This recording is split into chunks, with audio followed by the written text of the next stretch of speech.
Hello, guys. Today I'm having the great pleasure to talk to one of my heroes, Jeff Zeig. Jeff, I can't explain enough what he means and how he's amazing. Hello, Jeff. Hello. Well, thank you so much. Very, very kind. Thank you very much. Infelizmente, não falo português. I have a great affinity, a great appreciation for Brazil. And I have been traveling to Brazil for more than 20 years to teach. I've seen a lot of Brazil, and my stepdaughter and my ex-wife are Brazilian. My ex-wife was born in Sao Paulo, and my stepdaughter, who just got married on Sunday, was from BH. Great. And wow, I remember that you came, I don't know, 1 or 2 years ago to deliver a training on Ericksonian coaching. Yes. It was a great training. Well, thank you. And I'm going to tell you later in the program that is now available and people can now stream that. So I'll when we get into the program, I'll talk more about that. Also more about streaming Milton Erickson, because I'm sure your viewers would not only enjoy learning something about Ericksonian coaching, but they would also enjoy seeing Milton Erickson. Yes, of course. But before we start, I would like to hear from you about your background. How did you first met Dr. Milton Erickson? And Sure. how did you become the founder of the Milton Erickson Foundation? Sure, of course. Thank you so much. Well, I became a psychologist, really a marriage and family counselor in 1974. So I was in a training program from 1971 to 1973.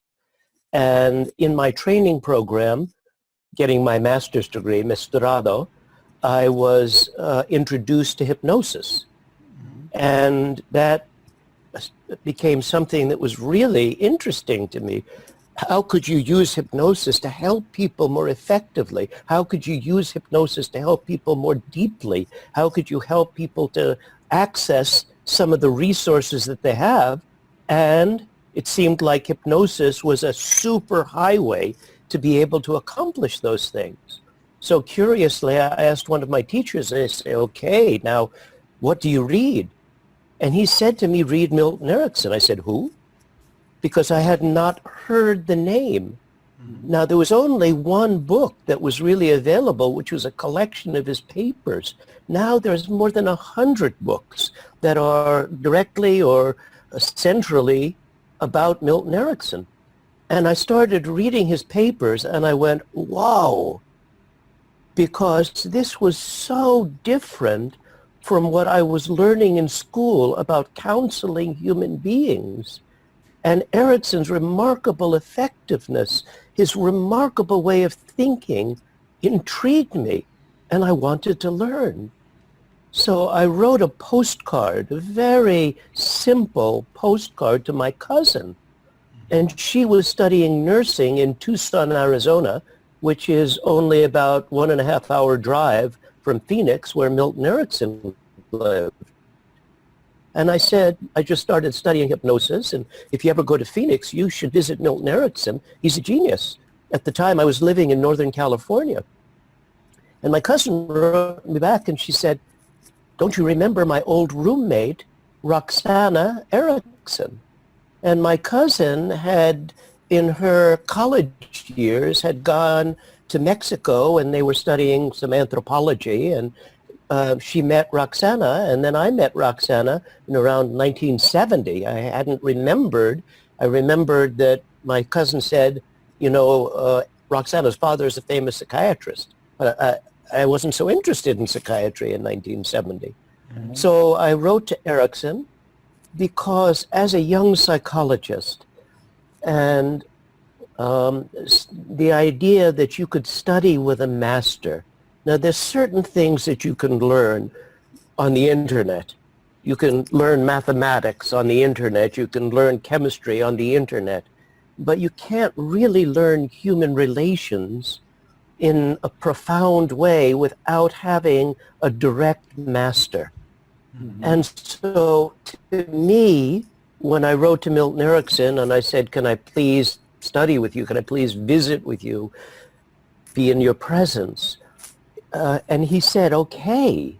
Now that was, I could still feel a chill on my arm, remembering the moment that he wrote back to me, and he personalized a letter to an admiring student.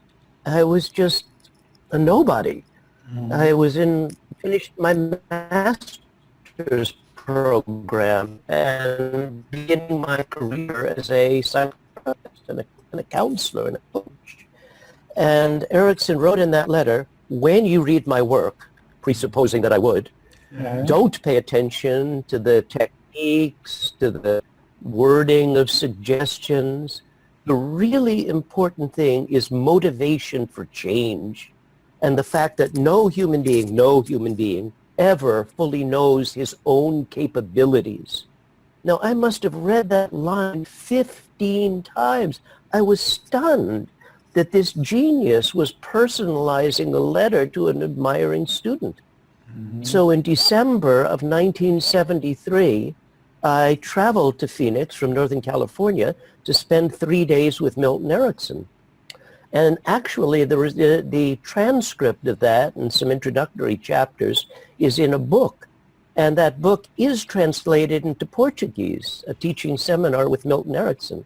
But that book is a little difficult to get. I may be able to help people, and we can talk about that later in the program, how people might be able to get that book.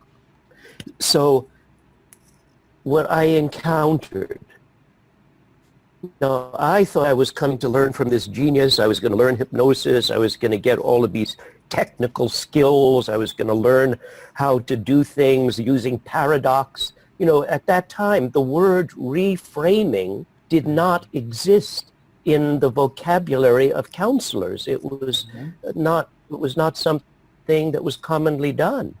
Mm-hmm. And this is before Bandler and Grinder came to Erickson, and they were very important in popularizing Erickson. Ernest Rossi came to Erickson the year before I did, and he was Erickson's Boswell. By that idiom, I mean he was the person who wrote the most about Milton Erickson. I'm sorry, collected who was the corpus of Erickson's knowledge. Ernest Rossi. Okay. So Ernest Rossi Ernest Rossi came to Erickson as a Jungian therapist in 1972. And he and Erickson connected, and Rossi is a very good writer, and they wrote four important books together, which is Erickson teaching Rossi how do you do hypnosis, how do you do hypnotic counseling, hypnotic psychotherapy. Mm-hmm. And these books are in Spanish. I don't think that these books are in Portuguese. Maybe they are. But if somebody really wanted to learn about hypnosis, this is the best place to begin. Then Rossi also collected Erickson's writings. So the Erickson Foundation that I direct publishes 16 volumes, a collector's edition, of all of Erickson's writing. And he was a great writer. And so those people who really want to live the Erickson world, immerse themselves in the Erickson world, discover about Erickson's intellectual contribution, there's a lot available in his writing. There's also the people like me and others who have written about Erickson, but Erickson was the best expert on Erickson. So in 1973, when I go to visit Erickson, I encounter a man who is so physically frail, so weak, that I thought, perhaps he would die the next day. He had polio when he was 17, and then residuals of polio were terrible, pain and limitation. When I met him in 1973, he was confined to a wheelchair. For a fraction of a moment, he could painfully push himself from his wheelchair and drop into his office chair. He couldn't use his legs. He couldn't support himself. In order to use his right hand, he had to pull his right hand with his left hand. For example, he was eating and he would spoon something. He'd have to use his body. He was breathing by virtue of half a diaphragm and a few intercostal muscles to work to breathe. His vision was double. His hearing was impaired. He could not wear false teeth, denture. He couldn't wear denture. He had to, this was a man who had an active control of his voice. He had to relearn how to speak. Well, within 5 minutes, 10 minutes of being in his presence, there were tears that started to well up in my eyes. I came to learn a technique of how to do therapy. And what he was talking with me about is how to be the best Jeff Zeig.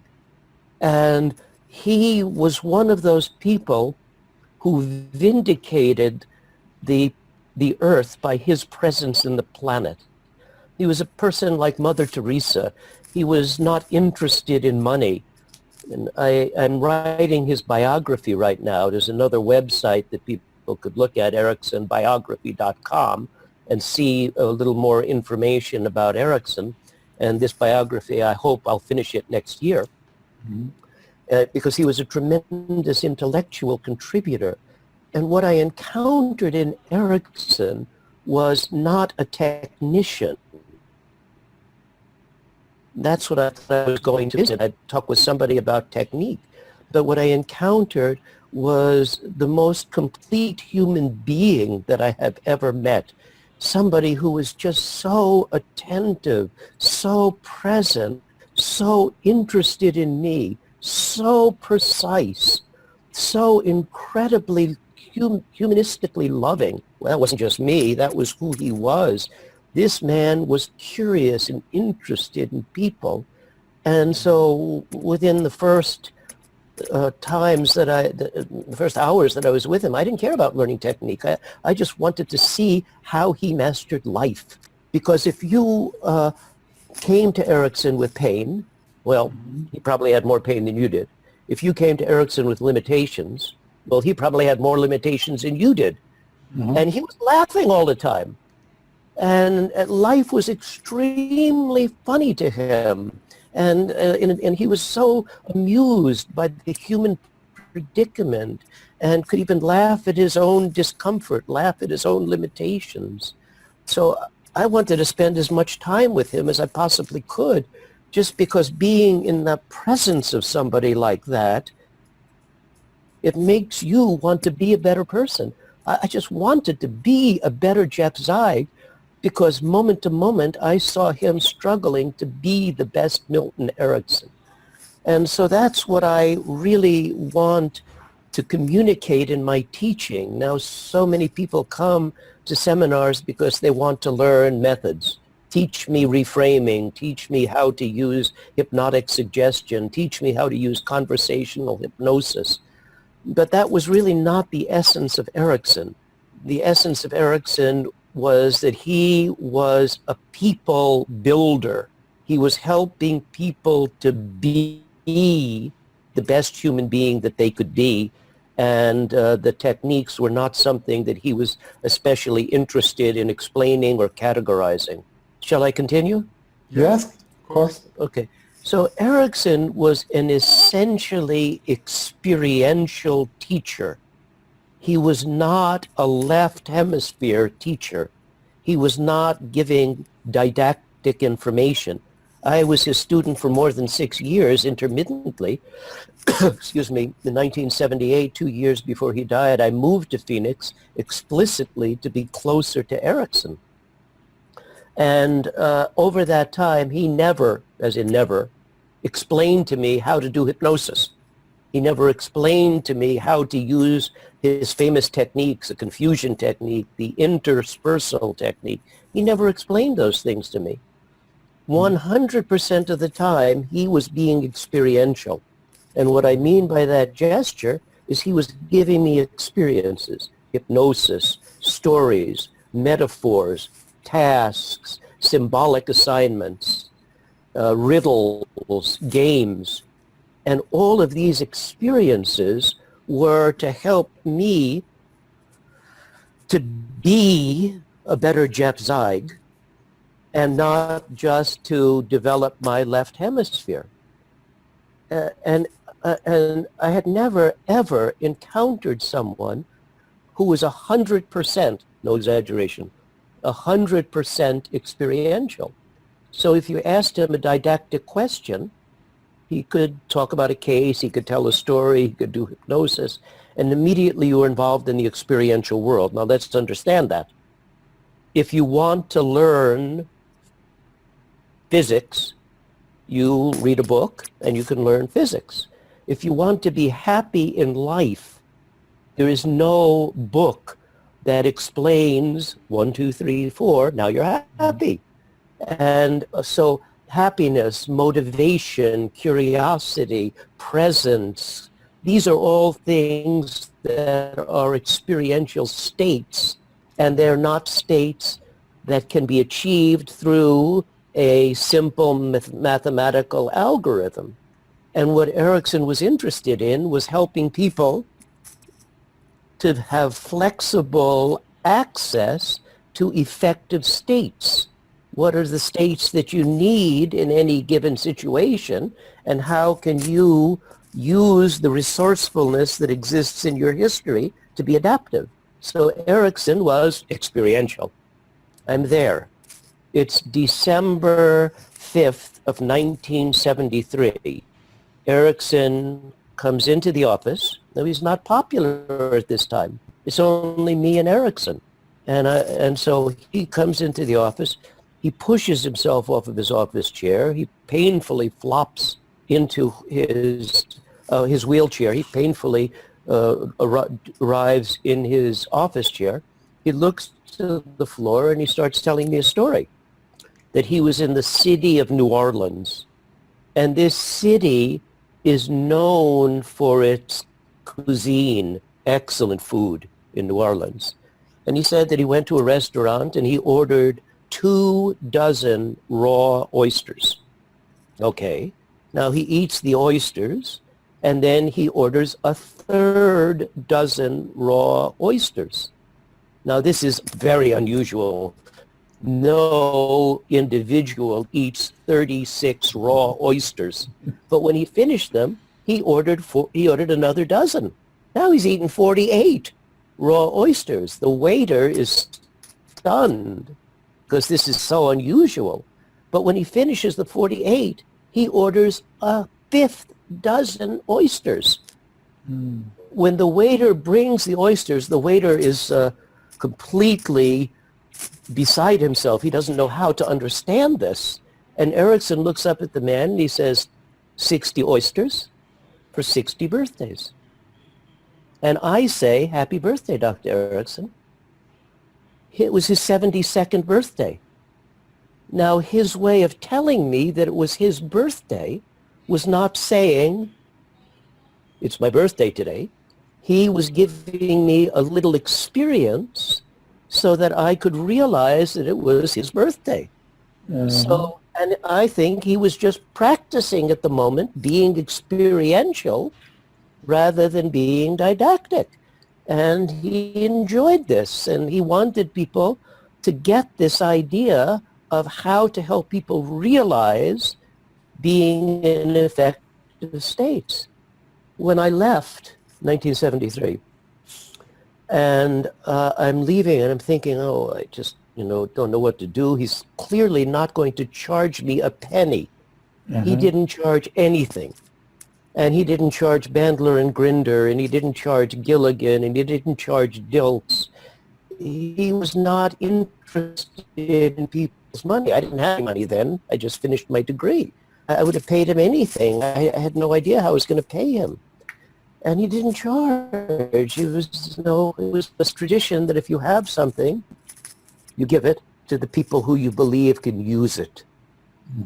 So I found a carving, a wood carving. And those of you who go to the EricksonBiography.com website would see the wood carving. It was a duck.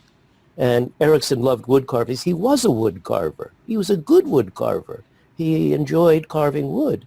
So I gave him a wood carving. The duck is driftwood from the ocean. And the neck and the head are stained and sanded, and they look like the neck and the head of a duck. The base is just raw wood, but abstractly it looks like the body of a duck. So I give him the duck. And I'm leaving, and I didn't even wrap it. And he looks at me carefully, thoughtfully, and he looks at the duck. And then he looks at me very thoughtfully, very carefully, smiling, intense as he was. And then he looks at the duck. And then he looks at me, and then he looks at the duck, and he says, emerging. Now the head and the neck of the duck was emerging from the raw base. I was emerging as a man. Now I thought I was giving him tailoring. I was tailoring something to his interests. And he gave me back utilization. But everything was an experience. Everything was a drama.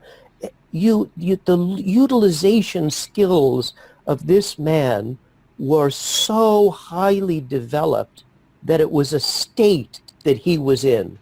I was watching a video just the other day, and it's 1977. A German friend of mine who was staying with me and visiting Ericksson, a psychologist in Germany, was doing some of the early videotaping of Ericksson.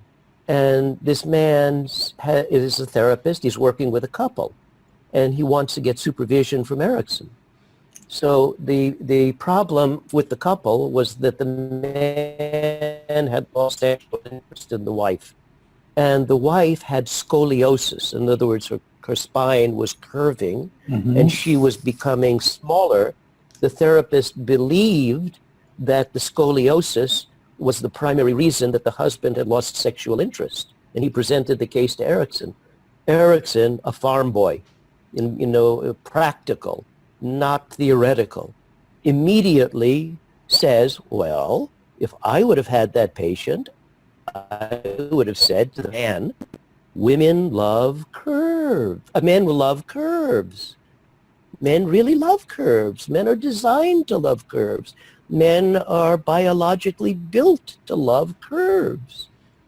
So this was, again, this philosophy of alchemy. How can you take straw and immediately spin it into gold? And for all of the techniques that have been categorized, it's not Ericksson. Ericksson was intently present, completely humanistic in his interest. And if you were motivated, he was there for you. If you were playing games, he had no time for you. And he was very perceptive about recognizing the people who he would invest in, and was very quick to dismiss the people who he really thought were not there for the best reasons. So he was discriminating, but when he saw something that he liked, he developed it.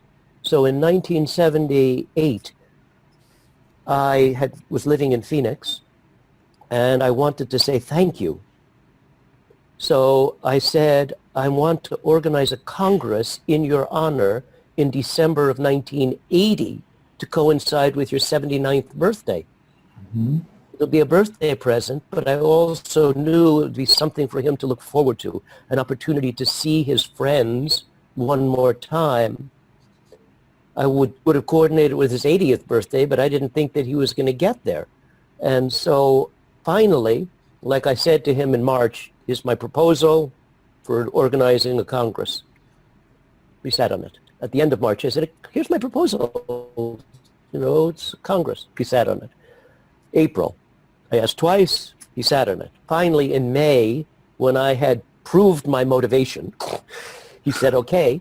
And we organized the first Ericksson Congress for December 1980. Unfortunately, Dr. Ericksson died in March of 1980. But at that time, 750 people were registered. And because 750 people had never been to a hypnosis conference before, it was clearly a success. More than 2,000 people came. And for decades, that was the largest conference ever held on hypnosis until two recent hypnosis conferences that had over 2,000 people in Germany and then 3 years later in Paris. So that's where the Erickson Foundation happened. Dr. Erickson, Mrs. Erickson, myself, and my then wife were the board of directors. It was the financial arm to create the first Congress. And from that, we created the Erickson Foundation, which now organizes not only things about Erickson. The Erickson Foundation organizes a couples conference this May. We're bringing together great experts on relationship, marriages, partnerships. We have a couples conference every spring. We've been doing this since 1997. We organize a brief therapy conference that brings together experts in NLP and psychoanalysis and group therapy. And our premier conference is called the Evolution of Psychotherapy, by far my best professional idea, which was in 1985, I brought together the leading experts in all different fields of psychotherapy. Carl Rogers, Virginia Satir, Bruno Bettelheim, Rollo May, Jay Haley, Joseph Wolpe, Tim Beck. This list, if you're a psychotherapist, is the people who you've learned about who have created psychotherapy in the 20th century. And because Dr. Erickson was not interested in school, he didn't want Ericksonian therapy. The word Ericksonian therapy first appeared in print, I think, when I publicized the first Congress in 1978. There was no, maybe the concept exists, but it was never in print, Ericksonian therapy, to my knowledge. And so we started the Erickson Foundation, but the Erickson Foundation is about effectiveness in counseling, effectiveness in psychotherapy. What are the commonalities that underlie effective clinical work? Now, one of the things that will be of interest to your viewers is that we are now streaming. The Erickson Foundation has a remarkable archive, incredible archive of historical videos. And so if you go to Erickson-foundation.org, and I hope that you'll put that on the screen for your viewers, Erickson-foundation.org, and you'll see that we're streaming the best production video of Milton Erickson called The Artistry of Milton Erickson. And because it's our first offering, I think through April, but it might be over. Even then, it'll be still pretty inexpensive, that people can see Dr. Erickson and they can get a feel for the kind of human being he was, also learn something about his remarkable technical expertise. And then I have another site, which is psychotherapyvideo.com, psychotherapyvideo.com. And I am making available to your viewers at a special offering the coaching workshop that I did in Brazil. And that is with consecutive translation into Portuguese. That's a 4-day workshop. You would have paid $1,000 to attend that workshop at the time.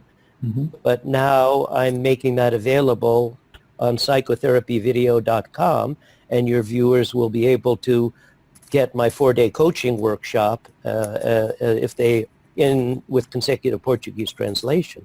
So there's a lot of material for those people who become enthusiastic.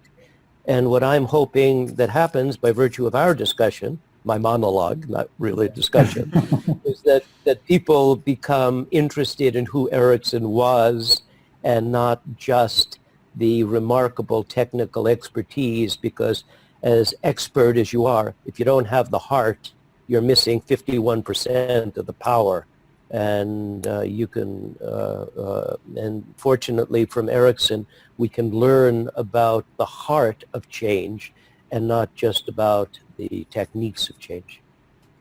Great, okay, great. How are we doing? Well, and I really don't want to talk. I'm loving to hear, and you really embed, you really embrace the Milton Erickson heart and style. You give these experiences, and when you talk, wow, I was entranced here. and and what I would like to know now is about the difference between classical hypnosis and Ericksonian hypnosis. You talked a lot about Ericksonian, and I know people still have preconcepts about hypnosis, thinks that it's for manipulating people and make people do wrong things or against their will. And we know it's not, but if you can differentiate classical and Ericksonian hypnosis. Yes. Well, a little bit like an actor gets typecast. So sometimes an actor gets into a role and that's who he is, and he will never be anyone else. Those of you who would watch Star Trek would know that the character of Spock was Spock, and he wasn't Leonard Nimoy. And even though Leonard Nimoy was an accomplished actor that could do many roles, he was always Spock. Well, unfortunately, hypnosis has been similarly typecast as this magical incantation that allows a charismatic operator to do things to a very passive subject. So in theatrical hypnosis that you would see at a carnival, the hypnotist is making the subject search on the floor for his belly button, or making the person sing in a very strange way. So, but that has nothing to do with hypnosis. That's a show where people are expected to behave in a certain way. Mm-hmm. And then in classical hypnosis, the direction of the hypnosis is outside in. And it's a model that I like to call a garbage can model. The hypnotist takes out the garbage and puts in new suggestions, as if the hypnotist is saying, cigarettes will taste bad, cigarettes will smell bad, or you will be comfortable in an airplane. So the direction of the hypnosis in classical trance is outside in, that the suggestions come from this external power of the hypnotist to the subject. In writing Erickson's biography now, I can't even list all of the ways that he changed hypnosis. The ways that he changed psychotherapy were equally profound. But Erickson really taught himself hypnosis. He didn't have a teacher. He invented what hypnosis is like from an Ericksonian perspective. And to Erickson, the hypnosis was inside out. You're stimulating into play resources that the person has not previously realized. In other words, somebody could come to me who is a public speaker. They're an incredible speaker, a motivator, but they can't get into an airplane. Now, in one context, this person has remarkable power.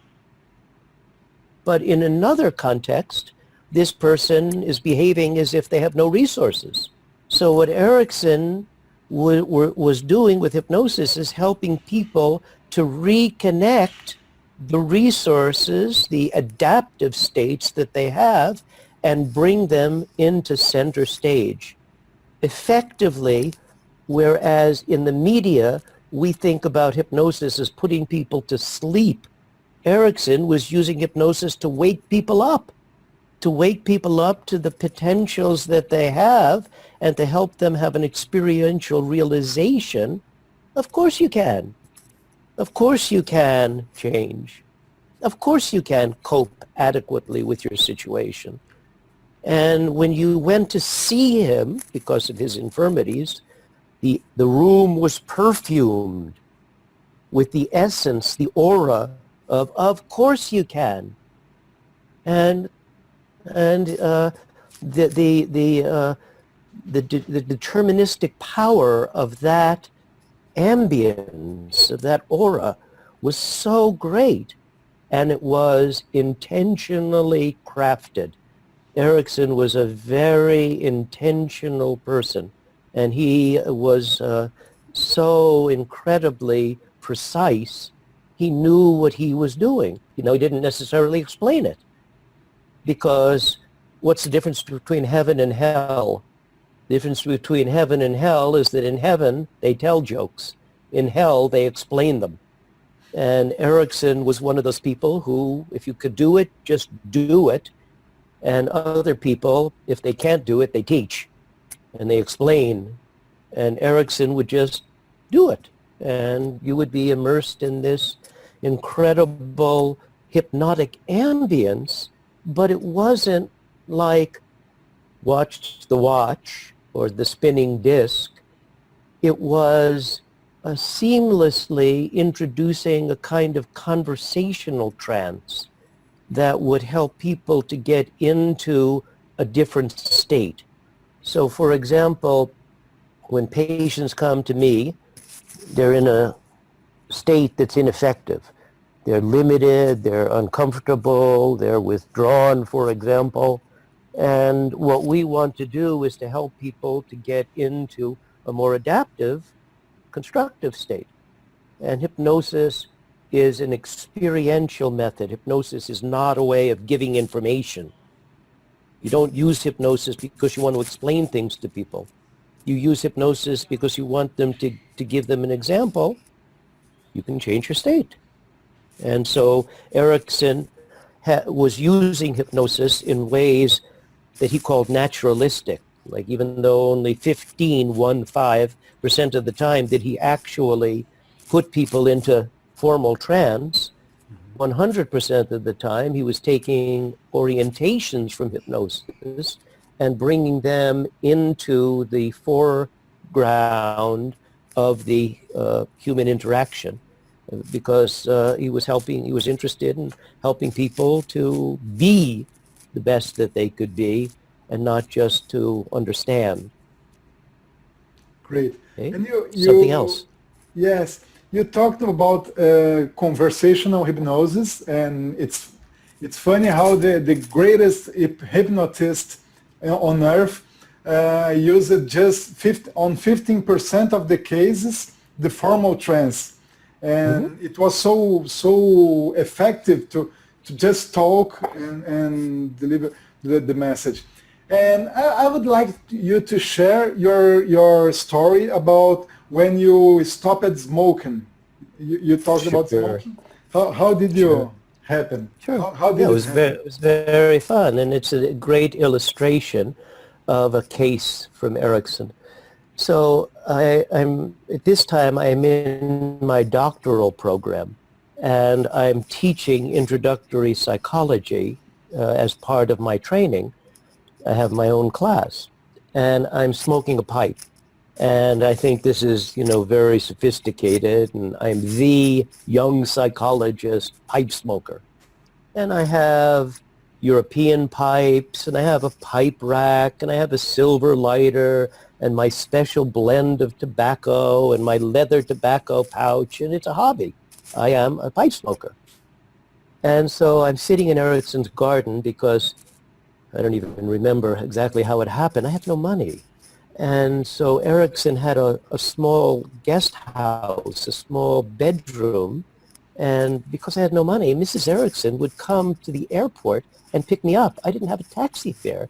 And then I would stay at Erickson's home. So I'm in the garden, I'm smoking my pipe. Dr. Erickson is wheeled past me. He sees that I'm smoking a pipe. And then he sees a patient, and then it's my turn. And Erickson begins by telling me a story. And it's about a friend of his who was a pipe smoker. And the friend was awkward because he didn't know where in his mouth to put the pipe. Should he put the pipe in the center of his mouth, 1 millimeter to the left? Should he put it 1 centimeter to the right? He was awkward. And the friend was awkward because he didn't know how to hold the pipe. Should he hold it with his thumb and his forefinger? Should he grasp it with his hand? Should he hold it so that it was pointing outward? Should he hold it that it was pointing inward? He was awkward. And the friend was awkward because he didn't know how to blow out the smoke. Should he blow the smoke up? Should he blow the smoke to the left? Should he blow the smoke in a diffuse stream, in a very focused stream? He was awkward. I'm thinking, I've been smoking pipe for a couple of years. Why is he telling me this story? I'm not awkward. And he's going on. The friend was awkward because he doesn't know how to put the tobacco in. Should he use his finger? Should he use a pencil? Should he use a pipe tool? He's awkward. And the friend is awkward because he doesn't know how to light the pipe. Should the tobacco touch should the flame touch the tobacco? Should it be in front of the tobacco? Should it be in the back of the tobacco? He's awkward. The friend is awkward because he doesn't know how to light the pipe. Should he use a stick match? Should he use a lighter? Should it be a gas lighter? Should it be a wick lighter? He's awkward. I'm being quick. I swear to you, this story went on for 1 hour. Now, sometime in that hour, I believe, knowing Erickson as I do now, I went, and then the story stopped. Now, 2 days later, I was driving home, again to Northern California, before I moved to Phoenix. So it must have been 1977, because I moved to Phoenix in 1978, probably 1977. And I stopped at a stoplight halfway between Phoenix and where I was living in California. And I said to myself at that moment, I don't want to smoke a pipe. I had no desire to smoke a pipe. Consciously, I didn't want to smoke a pipe. Unconsciously, I didn't want to smoke a pipe. And it was my decision. It was my initiative. I stopped. There was no withdrawal. I didn't want to smoke the pipe anymore. That was it. Now, what Erickson did is he didn't change the problem. What he did was he changed the emotional background. He kept on going pipe, awkward, pipe, awkward, pipe, awkward. And as a young man at that time, the last thing in the world that I wanted to do was to look awkward. But also, Erickson used my conscious mind against my unconscious mind. Because now, when I picked up the pipe, I didn't know what to do with it. I became so hyper conscious that I didn't know where to put it in my mouth or how to hold it or where to put it down or how to put the tobacco in, because I became so conscious about all of the intricate steps. And what he did was, pipe smoking was in my procedural memory. It's like putting on your shoes. You don't think about it. You just do it. It's a procedure. And he brought pipe smoking back into my working memory. Now, if I have to think about speaking Portuguese, eu falo português, I have to think, what is I? How do you say speak? Okay, Portuguese. So I have that now learning a language. Right now I'm studying Spanish. Learning a language, I have to learn how to use the pronouns in Spanish. This is in my working memory, and I have to think. But I'm waiting for the moment when it just falls into my procedural memory.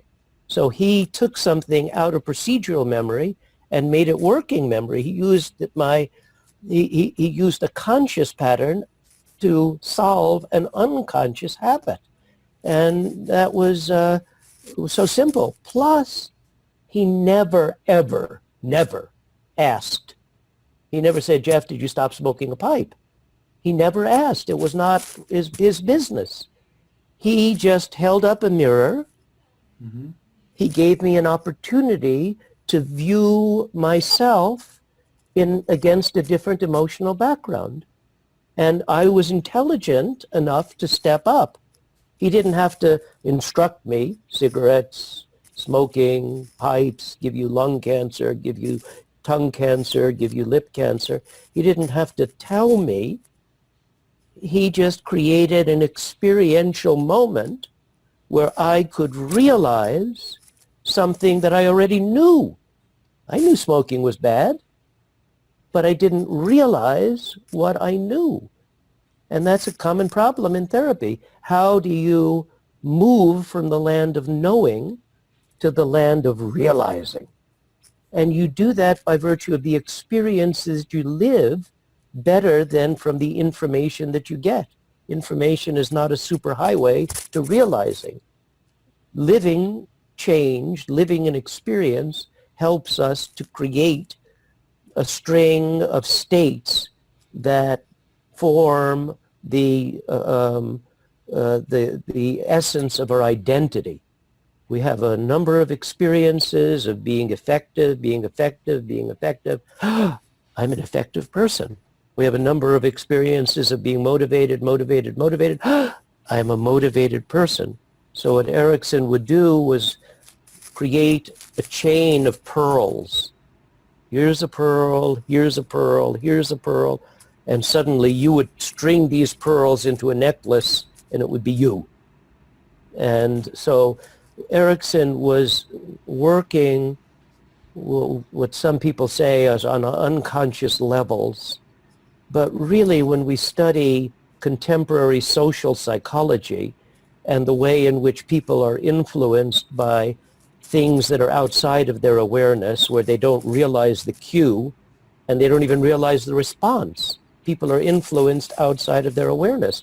A simple social psychology experiment: when you go to a restaurant, make sure that you have a waiter who's thin, because statistically speaking, when people sit down at a restaurant and the waitress is obese, you order more food.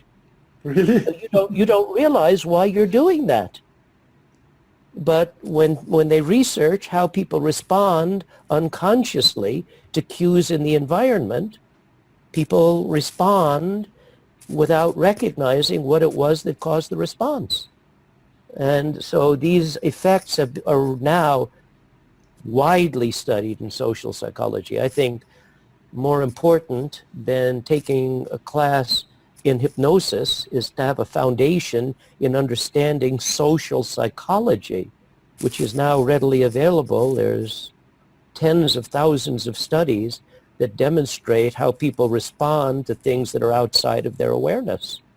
And that research did not exist when Erickson was practicing. So he was doing experiments. Like, one of the things that Erickson would do is choose something. Like he would choose the direction of voice. Mm-hmm. One direction, one direction, one direction, one direction. Could people respond to the direction of voice? Was the direction of voice alone enough to cause a response? Well, the president of the American Psychiatric Association is visiting Erickson. Erickson's working with a subject who is known to have motion sickness. That's a given. So Erickson does a neutral induction, and as he's doing the neutral induction, talking about neutral things, he is moving from side to side, replicating what you might feel if you were on a boat in the ocean, and the boat is gently moving from side to side. And Erickson is speaking neutral things. The man has his eyes closed. He can't see that Erickson is moving. The man develops motion sickness. And Erickson is demonstrating that the direction of voice alone can cause a physiological response. Now, at that time, we didn't have the words mind-body connection. Uh-huh. And so he is demonstrating something, and this was the intellectually a part of Erickson that I have tried to really work with. In psychotherapy, as I learned it, in much coaching, as I see it being taught, it's my mouth to your ears, your mouth to my ears. The coach is just speaking, using words. Mm-hmm. And words are such a fraction of the total communication.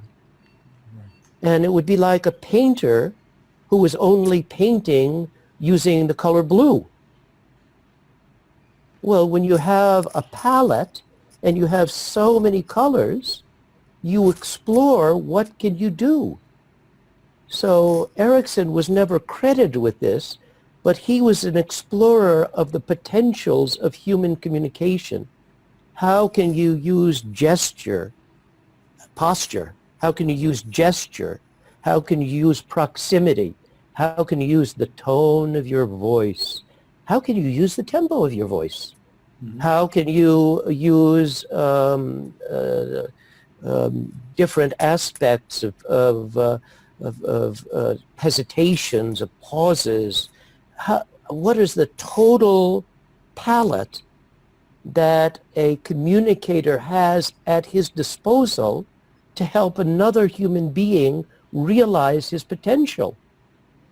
And we have unfortunately overemphasized words without recognizing that we can use space in a way, we can use movement in so many different ways, and we can communicate in a way that represents what I would call limbic communication.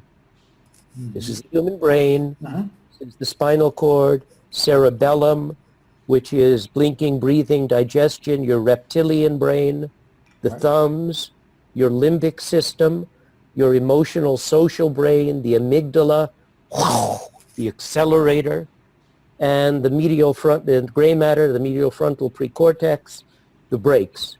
Now, the accelerator is greater than the brakes. And so people often get into trouble because their emotions are supercharged. Now, what is limbic communication? Well, limbic communication is the way that animals communicate. We're an animal. Animals communicate, birds communicate, lizards communicate, fish communicate, all mammals communicate, but we don't use they don't use symbolic verbal communication. They use limbic communication. Now, that limbic communication is part of our evolutionary sociobiology, and it's not about the words. The words are a great evolutionary advantage. They help us to, create the things that we have done in humanity. But when we're trying to reach states that are limbically organized, let's use the communication patterns that are used to influence emotion. And these are the communication patterns that are basically used by dogs and birds and lizards and fish and other mammals. And so, and when you think about that, when you begin to recognize that, suddenly you realize the world of art. Art, be it theater, be it movies, poetry, choreography, architecture. Art is essentially limbic communication. Coaches know this much about influencing people. Therapists know this much about influencing people. Mm-hmm. Artists know how to reach the human heart. So one of my projects is about emotional impact. And how do you create emotional impact? By modeling, one of the great contributions of NLP, modeling art. So what Bandler and Grinder did was they took Erickson, they went ching, ching, ching, ching, ching, divided Erickson into some components, and then showed you how you could begin to assume those components of excellence. Well, now what I've been doing is I've been taking art, ching, ching, ching, ching, ching, and I've been trying to look at the limbic communication that painters do, poets do, movie directors, especially movie directors do, because that's the most complex form of art. Now, if you go to my website, psychotherapyvideo.com, you'll see a lecture that I did for coaches, businessmen in Milan, Italy. It's in English, but it's about this project of emotional impact. How do you understand how to take something from one field, art, and bring it into our field, coaching, counseling, and use the techniques that artists use at the moment you want to reach the human heart. If you just want to explain something to people, just talk. If you want people to realize something different, rely on art and your knowledge of art. We're not using our palette. We've seen hundreds of movies, but we don't understand the grammar. We've read hundreds of books, but we don't understand the linguistic apparatus that the writer is using. He knows what he's doing. He knows the grammar of writing. The poet knows the grammar of poetry. The painter knows the grammar of painting. The movie maker knows the grammar of movie making. And we, as communicators, if we want to reach the human heart, we need to go there. So in closing, websites. You can go to ericksonbiography.com, learn about what I'm doing in putting together this biography. You can go to psychotherapyvideo.com. You can see my coaching course and some of my lectures. You can go to erickson-foundation.org, and you can see this movie about Dr. Erickson, the artistry of Milton Erickson, and see a lot. We have tremendous number of resources for those of you who understand English. So Andre, it's our time is up, and I'm sorry because it feels like we're just getting started. Yes, yes. I hope that my enthusiasm has been infectious, and I thank you very much for the opportunity and wish you very well in your project. It's a very important project, educating people and doing the online work that you're doing. So really, thank you very much. Thank you. Thank you very much, Jeff. Thank you. It's a pleasure. Okay. Bye-bye. And